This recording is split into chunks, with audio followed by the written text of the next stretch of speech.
गुरुर्ब्रह्मा गुरुर्विष्णू गुरुर्देवो महेश्वरा गुरुर्साक्षात् परं ब्रह्म तस्मै श्री गुरुवे नमः। ब्रह्मानन्दं पदमसुखदं केवलं ज्ञानमूर्तिं दण्डवादितं गणसदृशं तत्त्वमस्यादिलक्षणम् एकं नित्यं विमलमचलं सर्वधी साक्षिभूतं भावादितं त्रिगुणरहितं सद्गुरुं तं नमामि। जगदीश्वर जगदुत्पत्ति च जगवद्धारक जगत्पते जगत्पालकाय जगद्गुरु स्वामी समर्थ नमोस्तुते। जयांचे केल्या स्मरण होय सकल विद्येंत्राधिकरण तेचे बंधू श्री चरण श्री गुरुंजय ते नमस्कारुणियता देखा नवलतया प्रभूचे अद्भुत प्रेम भक्ताचे जे सारथ्य बन भारताचे करीत वसे। श्री अनंत कोटी ब्रह्मांड नायक राजाधिराज योगीराज मायबाप अक्कलकोट सद्गुरु श्री स्वामी समर्थ महाराजांच्या पावन पवित्र चरण कमलावर साष्टांग कोटी कोटी प्रणिपात।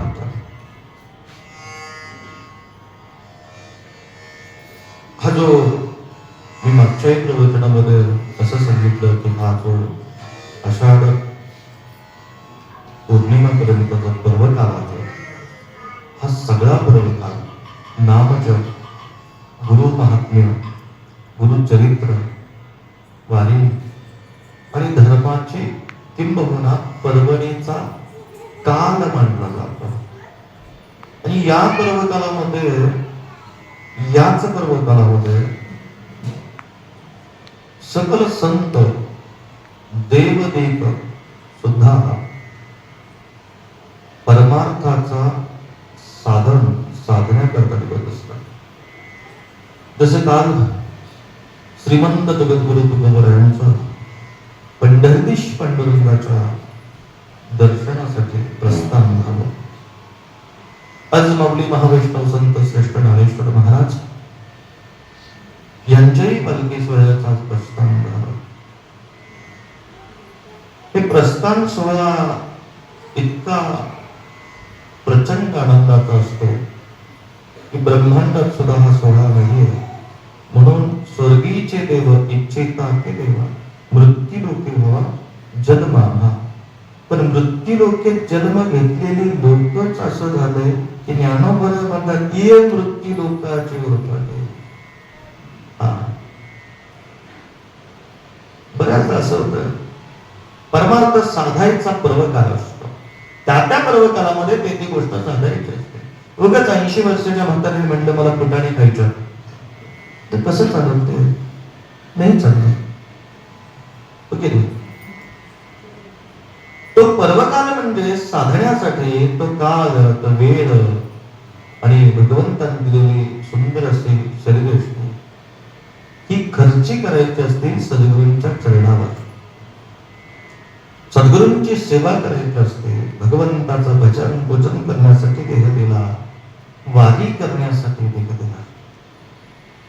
म्हणून या पर्वकालामध्ये बघा तुम्ही अनेक ठिकाणी देवादिकांचे उत्सव त्या ठिकाणी पार पडत असतात। आपल्या महाराष्ट्रातला संपूर्ण मोठा उत्सव जर आपण म्हटलं तर पंढरीची वारी या पर्वकालामध्ये असते। या पर्वकालामध्ये 15 दिवस आषाढी देवशयनी एकादशी पर्यंत त्या ठिकाणी हा वारीचा सोहळा संपन्न होतो। बार्शीला त्या ठिकाणी महाराजांच्या पंढरीदेश पांडुरंगाच्या दरबारामध्ये काला त्या ठिकाणी होतो। गुरुपौर्णिमेला काही ठिकाणी काला होतो आणि गुरुपौर्णिमापासून सगळं कार्य आरंभ होतं।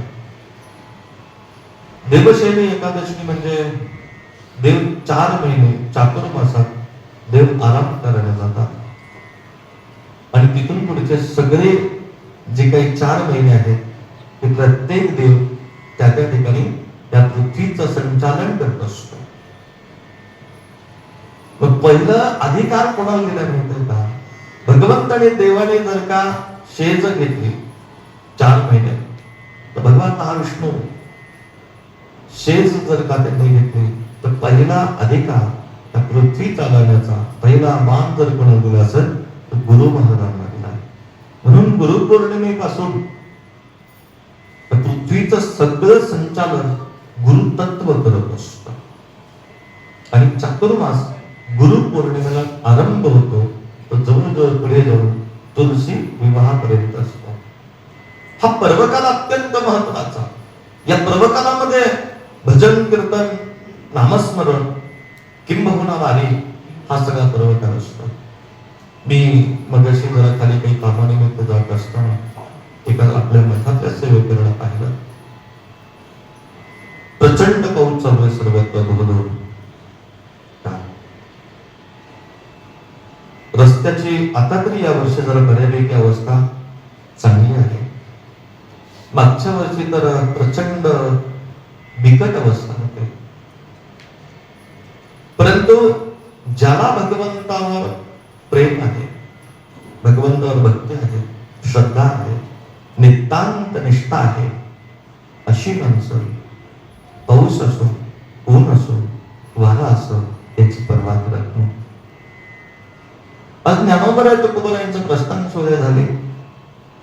हजारोने लाखोने वारकरी देवाबरोबर पंढरीच्या पांडुरंगाच्या दर्शनाला निघाले.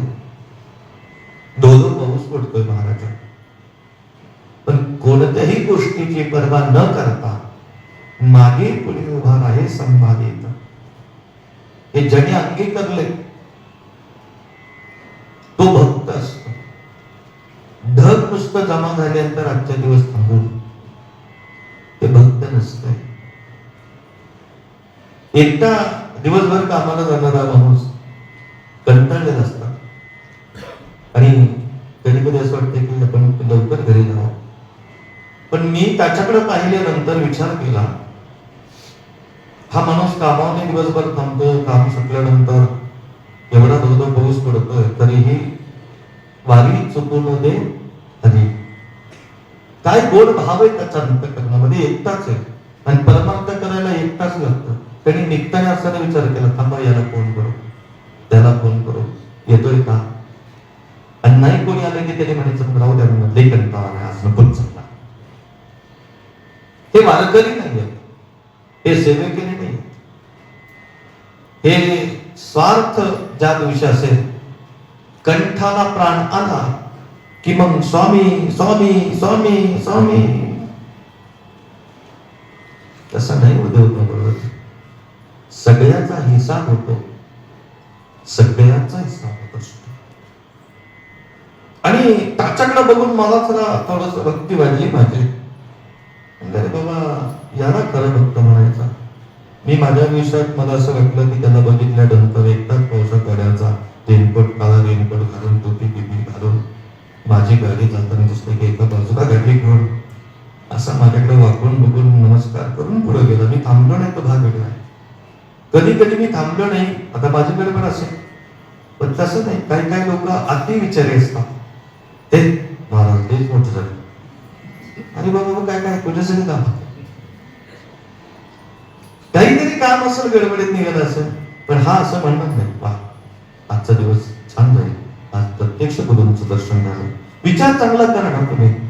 चांगला विचार केला चांगलंच घडत असतं. आमच्या सगळं जे चांगलं वाईट घडत असतं ते तुमच्या विचाराने घडत असतं. आम्ही जर ठरवलंच ना, नाही नाही हा महिना अजिबात मला कधीच चांगला जात नाही, त्याला कधीच चांगलं जाणार नाही. बरीच लोक म्हणतात आम्हाला गणपती बसायचे दिवस आले की प्रत्येक टायमिंगला सुद्धा पडणार म्हणजे पडणार, आणि मरतंय ना गावात तर ही काय जीबीच असते म्हणणार, ती काही चांगल्या जीबीच आहे. ठरवून ठेवलं काही लोकांनी, ठरवून ठेवलं, मनाशी पक्की गाठ केली. नाही नाही मला असा त्रास होता, शनिवार आला की मला संध्याकाळी डोकं दुखतं, किंवा दुखणार डोकं दुखतं. कारण असं आहे की तुम्ही तुमच्या ज्ञानचक्राला जो आदेश द्या तेच कार्य ज्ञानचक्र त्या देहातून करून घेत असतं. पण त्या ज्ञानचक्राला पण चांगलंच का नाही आदेश देऊ शकत नाही. काही झालं ना, किती पाऊस येऊ, किती अंतर, मी आज जाणार म्हणजे जाणार. आणि मग भक्तीचा पर्वकाल साधत असताना तितकं देवावर प्रेम करावं लागतं, तर देव तुमच्यावर प्रेम करतो. मग तो न सांगता सगळं करत असतो, न सांगता सगळं करत असतो. म्हणून मुद्दाम ज्ञानोबा खूप सुंदर ओवी आहे. या ओवीवर जवळजवळ आत्तापर्यंत आपल्या मठामध्ये बऱ्याच वेळा प्रवचन सेवा झाली. पण आता आमचं माइंड असं आहे, 5 मिनिटापूर्वी काय विचारलं लक्षात राहत नाही आमच्या. तेवढंच मोठा ओघ आहे. देखा नवलत या प्रभूचे अद्भुत प्रेम भक्ताचे. भक्ताचं प्रेम लागतं देवाला. मग भक्तांनी जर देवावर प्रेम केलं तर काय करत देव? जे सारथ्यपण पार्थाचे करीत असे. जगाचा मालक चालक आहे भगवान. तो अर्जुनाचं रथावर सारथ्य करण्याचं कार्य करतो. अर्जुनाचा रथाचं सारथ्य करतो, आपल्या जीवनाचं सारथ्य का करणार नाही तो?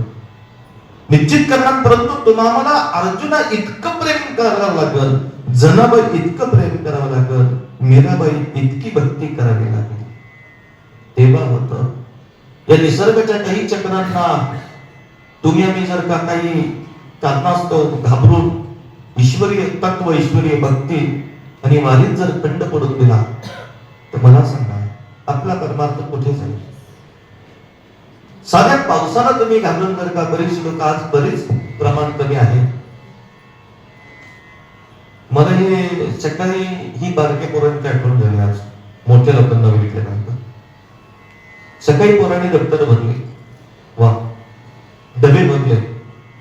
मी म्हटलं आज बरे शाळेत निघाले पोरं सगळे, छान म्हटलं. मी ऑफिसलाच होतो. पाऊस आला, त्याला पाऊस आला. पाऊस आला म्हटलं की पोरं दप्तरातल्या डब्यासहित घरात. आता मला जाताना तर कॅमेरे दिसली गेटच्या बाहेर. पोरं बी काय गमतीदार हुशार असतात तुम्हाला सांगतो. ही ह्या गेटनी पुढून गेली आणि जनरेटरच्या मागच्या गेटनी आता गेली. वा, कसं गुरुनी करावं सांगा बरं. अवघड आहे महाराज. आणि मी म्हणतो आज पोरं कशी काय एवढी मठालो. आता नवीन भरती झाली त्याच्यामुळे मला वाटलं ही नवीन, पण जुनी बी नवी बी एकत्र सगळी टीम येतो. मी म्हटलं का रे बाबा शाळेत नाही गेला? नाही खुर्ची निघालच होतो आम्ही. प्रचंड पाऊस आला. त्यांनी असा पाऊस सांगितला जण काही ढगफुटीच झाली. आता जसे या शाळकरी मुलांनी आज पावसामुळे शाळा बुडवली म्हणून त्यांचं नुकसान झालं, तसं तुमचं गुरुवारी पाऊस येतोय म्हणून मठातली वारी थांबवली, तुमचं नुकसानाचं. त्या लहानांचं ठीक होतं, पण जी मोठी मोठी ज्ञान चक्रवर्ती आहेत काय काय, त्यांनी बी असं करावं म्हटलं काय बोलावं काय. सद्गुरु महाराज या पर्वकालामध्ये अनंत लीला करतात. आता हा जो पर्वकाल आहे आषाढ पर्वकाल, याच्यामध्ये वारीचा हा पर्वकाल आहे. तसेच जगन्नाथपुरीला सुद्धा वारी निघते याच बरोबर. रथयात्रा असते, प्रचंड मोठी रथयात्रा. हे अक्कलकोट स्वामी महाराज असे की भगवान महाविष्णूचा अवतार. ह्या सगळ्या त्यांच्याच लीला आहे. भक्तांची अनंत परीक्षा पाहतात ते, प्रचंड परीक्षा पाहतात. पण भक्तांना असं वाटतं की नाही महाराज आपल्याकडे लक्ष देत नाही. पण एक सांगू, ज्याच्या जीवनामध्ये सर्वात जास्त दुःख आहे, ज्याच्या जीवनात सगळ्यात जास्त संकट आहे, त्यांनी लक्षात ठेवा स्वामी त्यांच्या जवळच आहेत. आणि ज्याला काहीच दुःख नाही, टेन्शन नाही, मस्त 3 टाइम पिक्चर बघतोय, महाराज त्याच्या जवळ आहेत. कारण सांगतो त्याचे, कारण दुःख देणाराही तोच असतो, निवारण करणाराही तोच असतो, परीक्षा घेणाराही तोच असतो आणि परीक्षेत पास करणाराही तोच असतो. फक्त साधकाने मात्र त्या वेळेला सावध व्हायचं असतं. फार परीक्षा घेतात महाराज, प्रचंड परीक्षा घेतात. तुमची काहीच परीक्षा घेत नाहीत. रामाच्या मंदिरामध्ये महाराज बसले होते. अनेक सगळा शिष्य परिवार महाराजांच्या जवळ सानिध्यात. रात्रीची वेळ झाली आणि आषाढ महिना भजन चालू होतं रामाच्या मंदिरामध्ये. भजन अगदी रंगाला आलं आणि इतकं रंगाला भजन आलं की सगळे काही नाहून डोळून त्या भजनामध्ये दंग होऊन गेले. रात्री 11 साडे 11 वाजले आणि अचानक इतक्या वेळ भजन चालू होतं. तत्क्षणी जोपर्यंत सगळं भजन चालू आहे तोपर्यंत एका बाजूला जर सगळीकडे पाहिलं तर निरांग्र सभा होतं. कुठेही काही कसल्याही प्रकारचं वातावरण बदलेल असं चिन्हच नव्हतं. महाराजांनी आकाशाकडे बघितलं. शिवशंकर नमामि शंकर शिवशंकर शंभो. आणि अचानक महाराज विजांचा कडकडाट व्हायला सुरुवात झाली. भयानक काळे ढग जमा झाले. काही क्षणात धो पाऊस सुरू झाला. पाऊस पडतो. आता महाराज कशी परीक्षा घेतात ऐका. जे इथं पोहोचले ते 5 झाले काय म्हणजे फोर व्हीलर येऊन गेले नाही तर 2 व्हीलर गेले पण इथं पोहोचले म्हणजे 5 झाले. तर बघा महाराजांची काय परीक्षा घेतात ऐका. अचानक महाराज जोरात धो पाऊस सुरू झाला आणि अगदी भजन रंगाला आल्यावर जवळजवळ महाराजांच्या सानिध्यामध्ये 125 ते 150 लोक त्या ठिकाणी भजनाला बसलेले आणि महाराज रामाच्या मंदिरामध्ये एका खांबाला टेकून बसल्या. जसं महाराजांनी शिवशंकर नमामि शंकर शिवशंकर शंभो असं म्हटले तसा पावसाने अजून जोर धरला. प्रचंड जोर धरला. जी पावसाची येण्याची कसल्याही प्रकारची चिन्ह नव्हती, कुठल्याही प्रकारचं वातावरण निर्मिती नव्हती, तरी एका क्षणामध्ये सगळं काही बदललं आणि पाऊस सुरू झाला. जसा पाऊस सुरू झाला की सेवेकऱ्यांच्या मध्ये चुळबुळ सुरू झाली. ऐका 150 सेवेकरी महाराजांच्या सानिध्यात आहे त्यावेळेस 150 वर्षापूर्वी. आणि एक जण म्हटला ह्यावर तर भजन आता काय पाऊस येतो लवकर घरी गेलं पाहिजे. माणूस किती मला याच्यात फार मोठी गंमत वाटते. परमात्मा परमेश्वर भगवंत त्याच्या जवळ आहे. ज्याची प्राप्ती करण्यासाठी महाराजा योगी मुनी जपी तपी अनुष्ठानी त्यांनी त्यांचा खस जीवन संपवलं तरी त्याची प्राप्ती झाली नाही. तो तुमच्या सानिध्यात बसलाय, तो तुमच्या जवळ आहे आणि लोकांना काय आठवतंय? संसार आठवतोय. केवढी हिंमत आहे. काय आठवलं? संसार आठवला. संसार. आता काय करावं? सगळ्यांची चुळबुळ सुरू झाली आणि महाराजांनी हे सगळं महाराजांच्या कानावर येत होतं. पण महाराज जवळ या आकाशाकडे बघायचे इंद्रावर बोलत होते. तर महाराज असे की बालोत्मत्त पिशाच वेशाळे इंद्रदेवावर बोलत होते आणि इंद्रदेव महाराजांबरोबर बोलत होता. त्यांचं संभाषण चाललंय आणि लोकांचं काय चाललंय? चला गेलं ते गाढवाचं लग्न पिक्चर माहित आहे का? ती बायको असते ती द्यायची काय ते सावळा सावळा एवढं डोक्यात असते तुमच्या. प्रवचनातलं एक बी डायलॉग डोक्यात नसते. अख्खे पिक्चर डोक्यात येत तुमच्या सावळ्या. त्याची बायको नुसती म्हणते चला घरा चला घरा चला घरा ती बी निघते. तसं ते झाले सावळे कुंभार आणि ह्या झाल्या कुंभारणी. अशा कसा परमार्थ घालायचा? काय काय तर निघायचं बरं. मी इथं भजनाला बसलेलं असतं. माझं लक्ष असतं. काय काय कारभारी नुसते बघितल्या ना कारभारी उठलाच. काय त्यांच्यात ते निषेध ठरलेला असतो. देवाला माहित आहे परमार्थाला. काय बघा ना न बोलता काही किती काही गोष्टी सांगून जातात. मग एवढं सगळं कळतंय तर मग भांडता का? ठीक आहे. भगवंताचा संवाद चाललाय. भगवंताच्या सानिध्यात सगळी मंडळी आहे आणि आता मात्र प्रत्येकाला चिंता लागली की एवढा धोधो पाऊस पडतो, घरी गेलं पाहिजे. अचानक पाऊस सुरू झाल्यानंतर धांदल उडत असते संसारिक माणसाचे.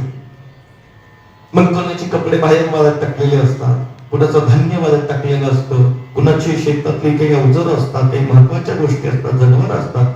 खूप काळजी असते, खूप प्रचंड काळजी असते. संसारात जितकी काळजी संसाराची घेताना तितकी परमार्थात एकदा भगवंताची काळजी घेऊन बघा, तो भेटल्याशिवाय राहणार नाही.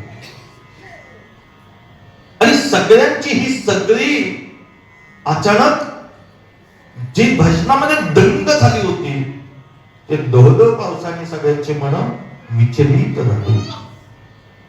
भजन तुकोबरायांना विचारावं, भजन म्हणजे का? तुकोबरायांची वाणी काय म्हणतो? भजनी विक्षेप तैची पै मरण. भजनात यत्किंचित जरी विक्षेप म्हणजे थांबलं तर ते आम्हाला मरण आल्यासारखं वाटतं. आणि आमच्याकडे भजन सुटलं की जीवात जीव आल्यासारखं वाटतं. काय अवस्था आहे महाराज! दोन्ही अवस्था वेगळ्या आहे, दोन्ही अवस्था वेगळ्या आहे. ती अवस्था प्राप्त करायला तितकं भजनाचा छंद लागावा लागतो. माझी मदत झाली बघा, झालं बाबा सगळ्यांची ते.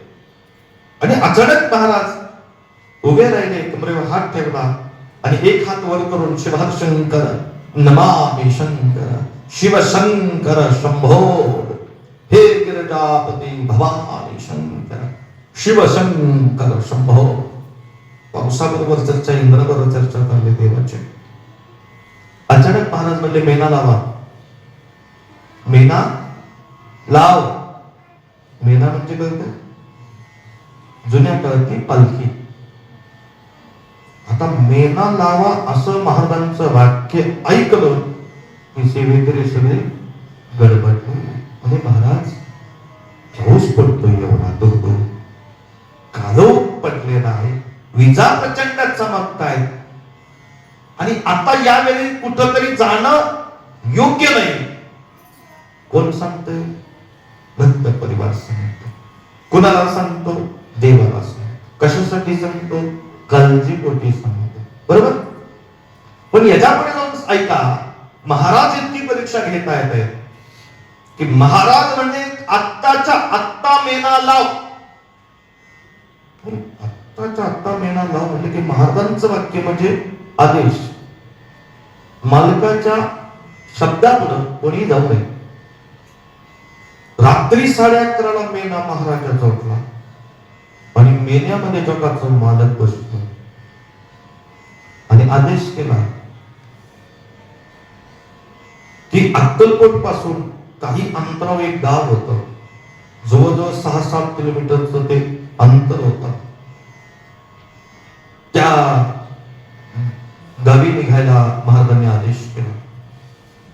कारभारी महाराजांच्या जवळ आले, अगदी नम्रतेने खाली त्या ठिकाणी मुजरा करून जगाच्या मालकाला म्हणतात, महाराज 11:30 वाजले, यावेळी आता निघणं किंवा प्रस्थान ठेवणं योग्य नाही. माझी आपल्याला विनंती आहे की आपण आज इथेच विश्रांती करूया. प्रस्थान सोहळा थांबत नव्हता. एवढा पाऊस पडला, चालत गेला, थांबला का प्रस्थान सोहळा? महाराज आमच्या असेच आहेत बरं का. किती भक्तांची परीक्षा आहे. आणि ही सगळी परीक्षाचा पर्वकाल आहे. हा महिना जो ना तो परीक्षाचा पर्वकाल आहे. आणि रिझल्ट आहे गुरुपौर्णिमेला. तुमची परीक्षा आहे. तुम्ही निवांत चांगले मस्त पैकी राहिला आहे.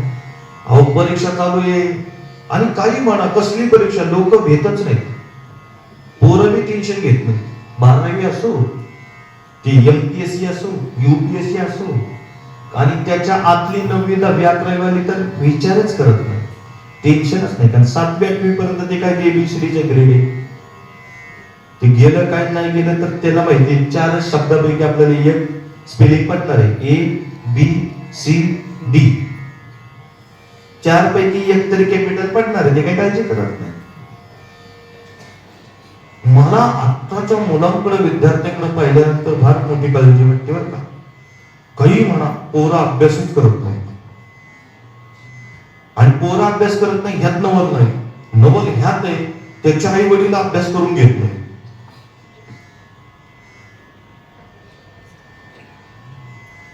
आईला तर वेळ पाहिजे ना. पहिलं आरसं होतं, आता त्याचाच आरसा आलाय. जी जवळ बॅटरी उतरत नाही, मोबाईल 2 वेळाच हातातून खाली येतो. 2 करणं, एक नेट संपल्यानंतर खाली आणि 2 बॅटरी संपल्यानंतर चार्जिंग. पण काय काय त्याच्या वेळेस बी नाही, ते चार्जिंगला लावतोय आणि पुन्हा असं तोंडापाशी घेते.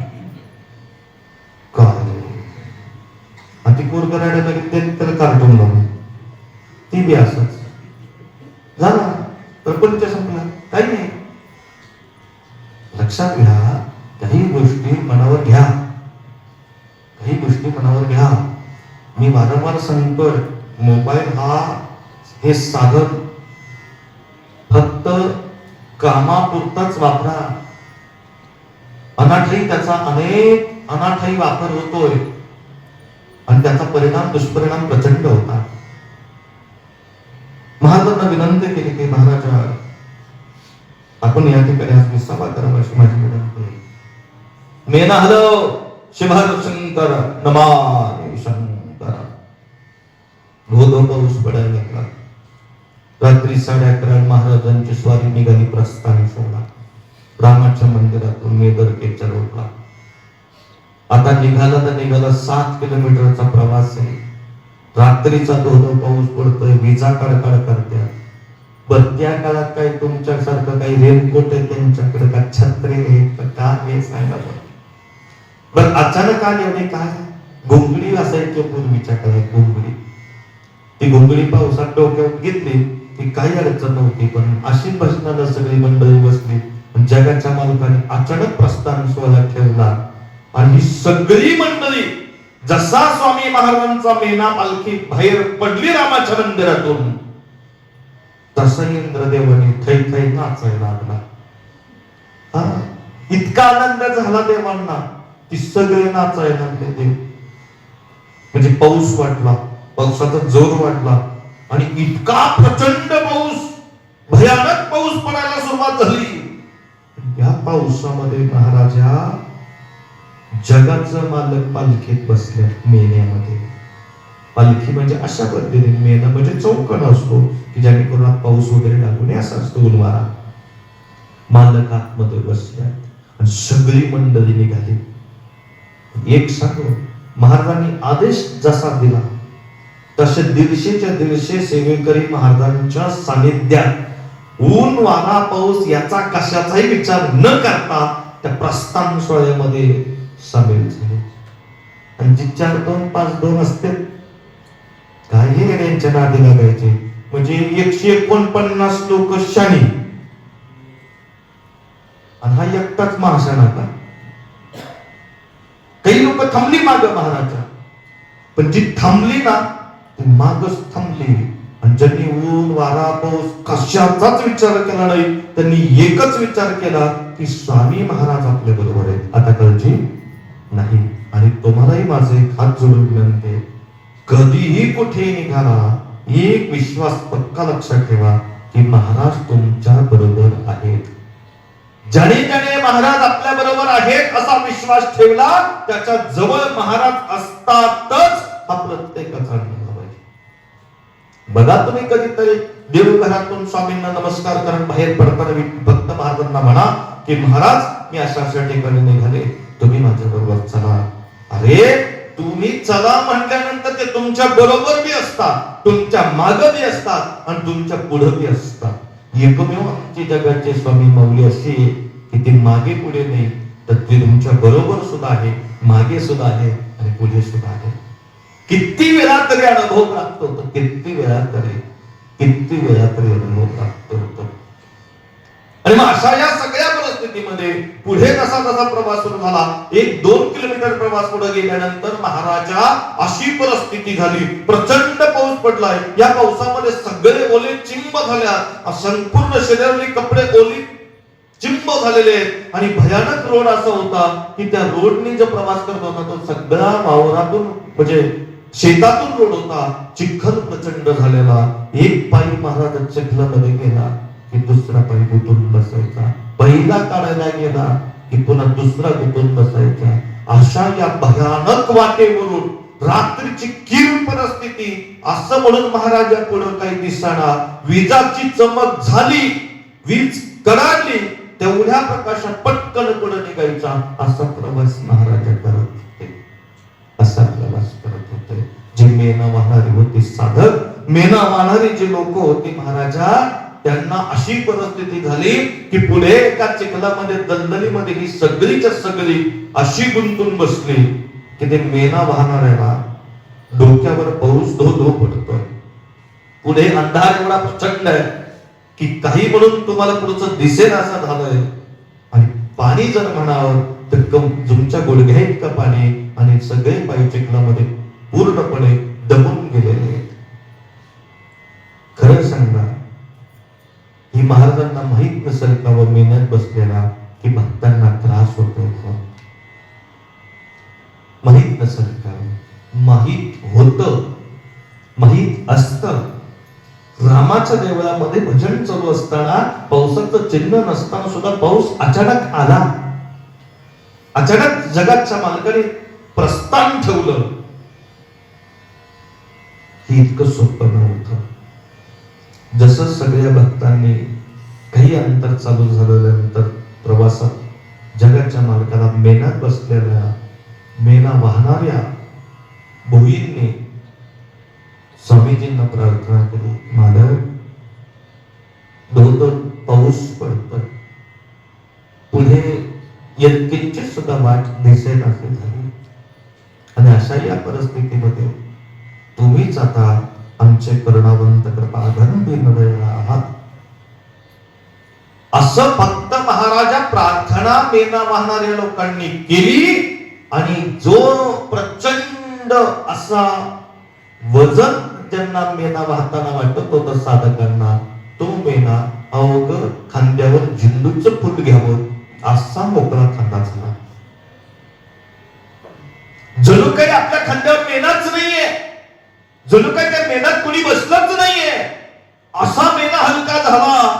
आणि अचानक महाराज पाऊस बी थांबायला सुरुवात झाली. आणि पुढे गेल्यानंतर प्रचंड मंद चंद्र हसला, प्रकाशमय झाला आणि रस्ता निघून गेला. कशा करता महाराजांनी लीला केली?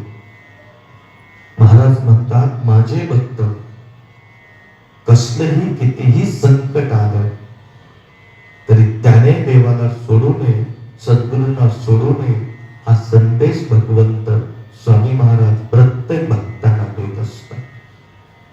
काही आवश्यकता नव्हती महाराजांना रात्री 11:30ला रामाच्या मंदिरातून निघण्याची. पण भक्त, शिष्य, सेवेकरी, महाराज असा आहे की सोनं जितकं तुम्हाला सोन्याला जितकी झळ दिली जाते, जितकं तापवलं जातं, तितकी त्याची शुद्धता वाढते. म्हणून स्वामी महाराज तुमच्या जीवनामध्ये प्रचंड परीक्षा घेतात. ह्या परीक्षा घेत असताना ते तुम्हाला कुठल्याही प्रकारचा त्रास होऊन देणार नाही. तुमची ती परीक्षा होत असताना त्या परीक्षा ज्या क्षणाला होती त्या क्षणी तुम्ही आनंदी राहा. भयानक दुःख येऊ द्या, उद्या तुम्हाला बँकेच्या लोकांची गाणी येऊ द्या, 108 काही एक नोटीस येऊ द्या, उद्या तुमच्या जाहिरात लागू द्या, गावात बॅनर लागू द्या, आणि उद्या तुमच्या घरावर जप्ती आहे, कोट्यवधी रुपयाचं कर्ज असू द्या तुमचं. फक्त एकदा मालकाला सांगा, मालक मी घरातून बाहेर पडले त्याचं दुःख नाही हो, दुःख ह्याच गोष्टीच आहे की तुम्हाला आता कोणाच्या घरात ठेवू. एकदा म्हणा, दुसऱ्या दिवशी ज्या दिवशी बँकेची गाडी येते त्या दिवशी बॅटरी लागेल तुम्हाला 1 कोटीची. होता असं महाराज. पण तुम्ही काय करता? हे आता माझं डोकं दुखायला लागलं, काय करून काय नको, आता फास घेऊ का, जीव देऊ का? किती विचित्र विचार आहेत तुमचे. आपल्या डोक्यात एकच, अमक्याला फोन कर, तमक्याला फोन कर, तेव नाही म्हणला, हा नाही म्हणला, अमक झालं तमक झालं, एवढं कर्ज झालंय, आता मला मेल्याशिवाय पर्यायच नाही. काय लोक मरायला जगणं माणसाचं अवघड झालंय, मरण सोपं झालंय. फक्त सासू सुनाला एवढीच म्हटले, चहा थोडा थंड झाला, गरम करून आणून दे, एवढाच विषय. सून म्हणली, एवढा छळ करते ही सटवी, आता या घरात मी राहत नाही, एक तर ती राहील एक तर मी राहील. काहीच कारण नाही, काहीच कारण नाही. ती बिचारा घरी आले, सत्य घटना सांगते, दुपारची माझ्याकडे आली होती केस. आता अशा घटने सांगू नये, पण तुम्हाला आपलं कानावर असं म्हणून सांगतोय, बघा ऐका. झालं बाबा, ते बिचारा घरी संध्याकाळी आलं. त्यांनी सांगितलं, तिने लगेच ते प्रकरण चालत होतं. ते काय त्याला कॅसेट टाकायचे, रिमोट दाबायचे, काहीच गरज नाही. ऑटोमॅटिक चलित ते टीव्ही असते, त्याला रिमोट हा विशेष नाही. बिगर रिमोटचा टीव्हीच आहे. चायनाला बी बदलायचं आपल्या हातात नाही. एखादा का सेट झाला चायना, आपण ग बसायचं. चायनेल बदलता येतो, त्याला रिमोट हुसर लागते. रिमोट जर खराब झाला ना, रिमोट हुशार लागतात, रिमोट हुशार लागतात. ती चिडली का नाही, आपण हसायचं, बस बस बस. तू म्हणते ती खरं खरं. आई आमच्या ना पाहुण्या त्याच तिला बरं वाटलं की विषय द्यायचं ना, आईकडे जायचं. आईला व्हायचं, आई तुला मानायला पाहिजे, कशी बाई समजत असेल तू ह्या बाईला, मीच कंटाळली. तुझं कौतिक करायला तेवढं कमीच आहे. म्हातारी खुश, बाई खूप खुश, गडी झोपला निवांत. रिमोट हुशार लागतात त्याला. टीव्ही लई काम खतरनाक असतं. आणि ही संध्याकाळी यांचं भांडण भेटलं, त्यांनी बिचारने ऐकून नाही घेतलं. हिने रात्री 12:30 फेरणं दोन्ही बांधली साडीची, मारली उडी. नशीब बदबत्तर ते फॅनची कडी तुटली आणि बाई खाली आली. दवाखान्यात 4 दिवस ऍडमिट केले. आता फाशी लागलेली कुठला उपाय? काही नाही. 70-80 हजार रुपये गेले. बाई ठणठणीत बरी झाली. तिला अंदाज आला की आता आपण काही मरत नाही. हा प्रकार परत तिने 2 वेळा केला. आणि नवरा माझ्याकडे त्या बाईला घेऊन आला.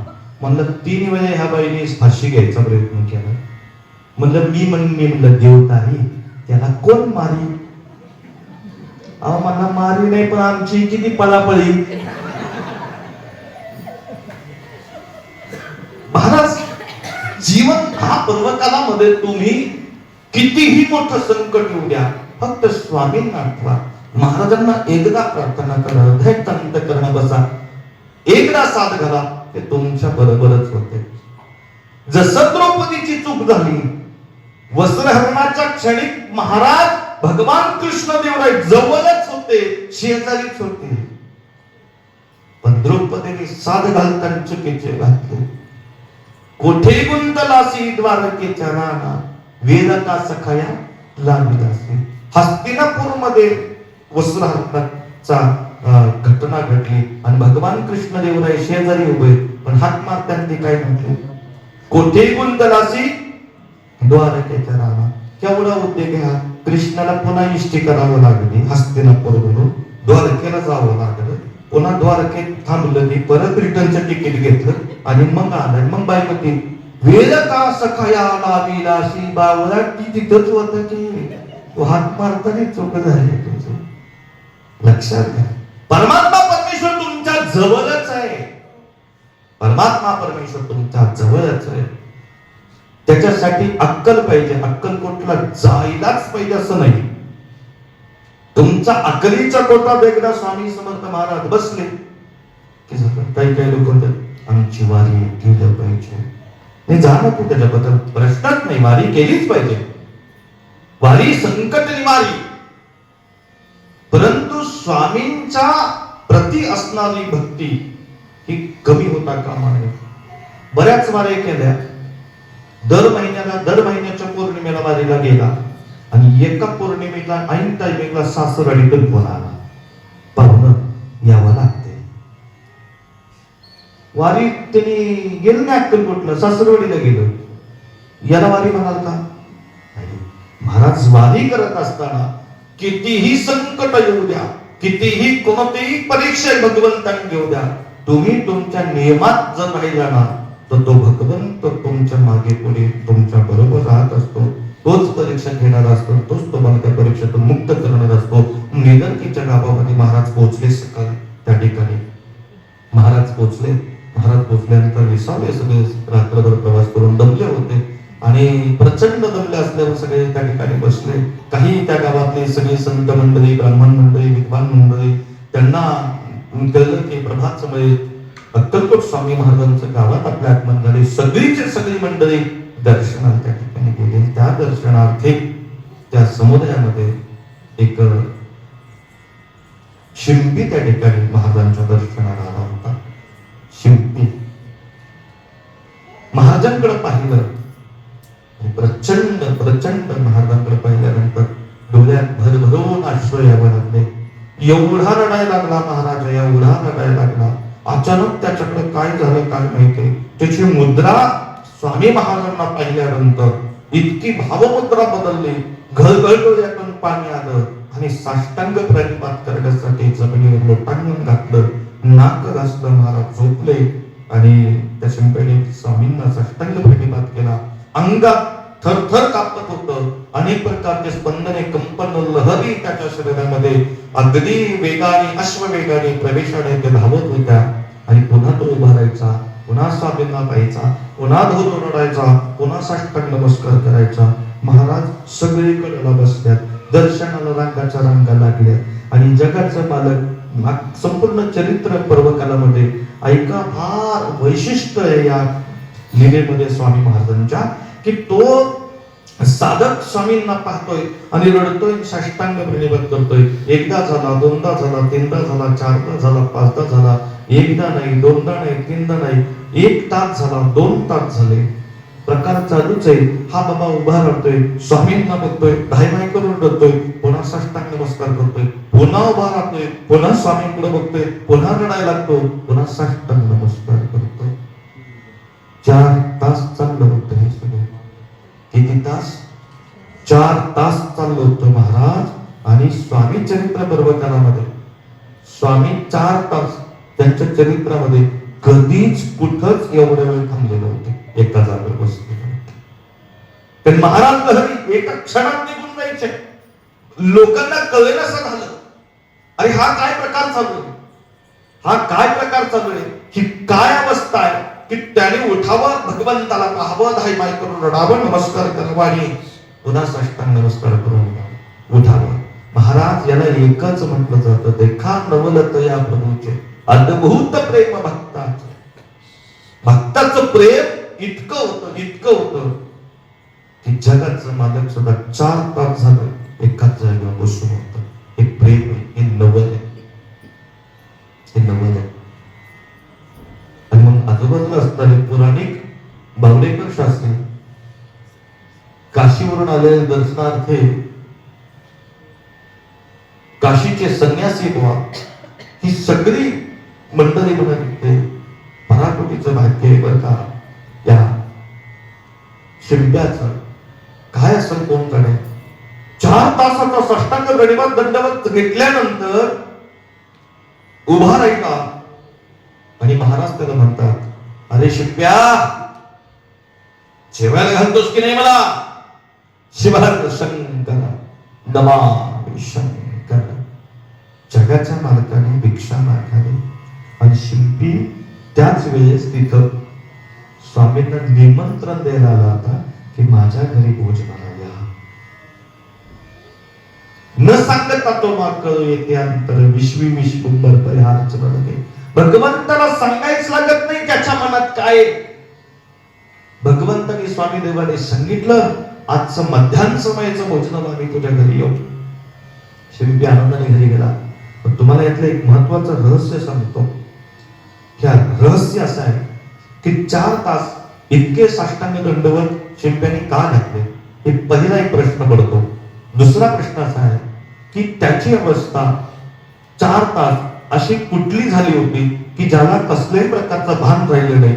तर दुसरा प्रश्नार्थी आहे आणि तिसरा प्रश्न अत्यंत महत्वाचा की स्वामी महाराजांनी त्याच्याकडून 4 तासाची ही दंडवत सेवा का करून घेतली, असं स्वामींचं आणि त्या शिंप्याचं काय नातं आहे आणि या नमस्कार लीलेमध्ये कोणतं रहस्य दडलंय, हे सगळ्यात महत्वाचं तुम्हाला मला माहिती असणं गरजेचं आहे.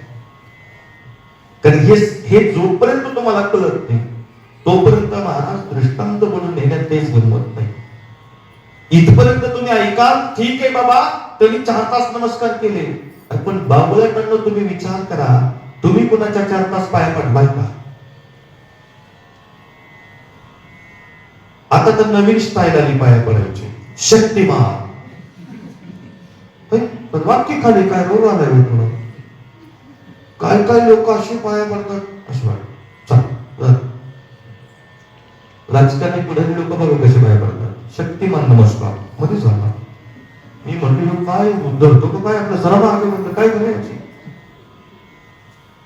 इतकी महाराजा नमस्काराची पद्धत आपल्याकडं, साष्टांग, प्रणिपात, अष्टांग, अनेक नमस्काराचे प्रकार आहेत.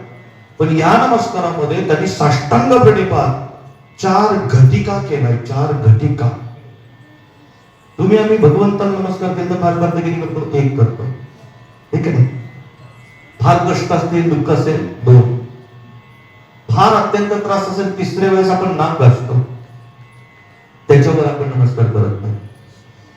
पण 4 घटिका ज्याने नमस्कार केला तो शिंपी कोण आहे, त्या शिंप्याचं स्वामी महाराजांचं नातं काय आहे आणि त्याची अवस्था जी झाली ती अवस्था कोणती आहे, आणि सद्गुरु महाराज विशेष म्हणजे 4 तास त्याच्याकडून का सेवा करून घेतली, याची प्रचंड मोठी रहस्यमय कथा आहे. ते मी पुढच्या गुरुवारी सांगणार आहे. कारण आता जर सांगितली तर म्हणतात काय याचे पुढच्या गुरुवारी राहू देत, ते मध्ये काय ठेवतात इंग्लिश मध्ये काय शब्द असतो आपण जरा थोड्या त्याच्या पुढे जातो जरा आणि संपवतो. कारण ही कथा मला पूर्ण करायला कमीत कमी 1.5 तास पाहिजे. पुढच्या गुरुवारी राहिलेली कथा हीच कथा पूर्ण करून तुम्हाला सांगेल. जर तुमच्या लक्षात राहिली तर. तुमच्या लक्षात काय राहते ही कथा जर लक्षात राहिली, उद्या जर पुढच्या गुरुवारी मी समजा ओळी चालू केली, दुसरं प्रवचन चालू केलं, मी तुम्हाला बसले जागे सांगतो इथून एकही सेवेकरी असा उठणार नाही आणि म्हणणार नाही महाराज मागच्या गुरुवारी अर्ध राहिले की सांगा. कोणी म्हणणार चाललंय ना चालू द्या, चाललंय ना चालू द्या. असं नाही झालं पाहिजे महाराज. काय माहितीये का, कुठलीही कथा असू द्या, तुम्हाला त्याचा कथेचा अमृत घेण्यासाठी, ज्ञानामृत प्राप्ती करण्यासाठी तुमची तितकी तहान आणि भूक तृष्णा वाढली पाहिजे. आणि ही भूक वाढण्यासाठी आपण तुम्हाला काय केलं पाहिजे? तुम्ही स्वामींचे चिंतन करा, महाराज तुमची चिंता करतील. अवधूत चिंतन श्री गुरुदेव दत्त सद्गुरु श्री स्वामी समर्थ महाराज की. अत्यंत सेवा स्वामी भक्ती कराय ऋतुल